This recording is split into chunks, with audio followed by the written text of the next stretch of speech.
Right now, I'm very pleased to have with us in studio the host of Under Wild Skies, Tony Macris. How are you, sir? Cam, good to see you, buddy. It's good to see you. All right, Tony, let's get right to it.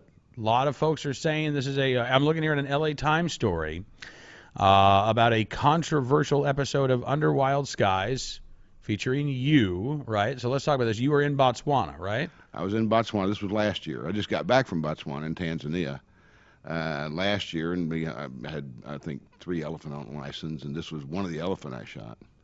And it started, I guess, the controversy, if there is one, started in Australia, England, the Daily Mail, the Telegraph, all that, and was picked up by a University of Colorado PR guy, Clay Bonneman Evans, self-described on his own website, Animal Freak.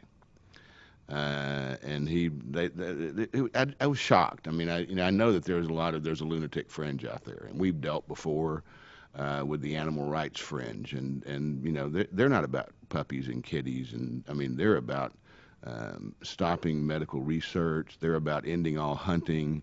They've said things about AIDS and cancer cures that they would rather people die than animals be harmed in testing drugs. So they're pretty radical in the first place. But this guy, in his petition to cancel Under Wild Skies, is absolute. It's actually hard to get angry about it because they're so off base. They're so ignorant. This guy gets what he wants. And children go hungry. If guys like, and what was this guy's name?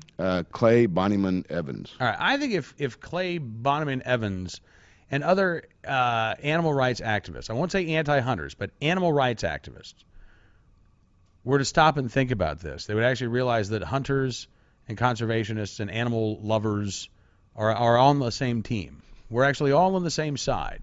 We care about animals. Now, animal lovers may say, "Oh, I care about that individual animal," as opposed to conservationists say, "Well, I care about species management. I care about wildlife management." I've got a good point about that. Let's go ahead. But again, we're all anti-poaching. We're all about they never talk about sustainable wildlife population. If the wildlife goes away, we don't want to see that as conservationists. We don't want to see that as hunters. We don't want to see that as sportsmen. We're right there with the animals. We want a large, stable, healthy population of these But species. you hit an important point, and I've had this in a number of conversations with people that would come up and mostly politely assail me, but I've had in light of this, I've had death threats that I should be shot, and I'm sitting there going, what kind of human beings are these? Because of some pipe dream fantasy they've got, they want a perfect stranger murdered. And I look at them and go, the nice ones will come up and go, "You shoot elephant? Why?" And I said, well, the short answer is because hungry people eat them, and because I'm a hunter. I'm not an elephant hunter. I'm a hunter. I hunt all things. And they go, "Well, nobody should shoot an elephant." I said, "Why?" And they were, "They're so big and kind and gentle and smart." And I said, "Okay, let me ask you a question. Should I be able to shoot birds?" I guess that's okay. Ducks, yeah, okay. Pigeons, oh, they're flying rats, okay. Rabbits, well, rabbits are cute, but yeah, squirrels, that's nothing but a rat with a fuzzy tail. And I said, well, deer eat all my mother's roses in Long Island. And I go, so I can shoot all of those, but not an elephant, no. Do you realize if you subscribe to that philosophy, you're committing a very unique form of animal racism? And now they're shocked. And they said, "But they're so big and special, and they're smarter." And I went, Hitler would have said the same thing. I said, if a deer deserved to live and deserves a right to pass on his genes and to do what he was sent here, and nature sometimes ends that life short. Well, so does an elephant, but so does a sparrow, and so does a quail, and so does a dove.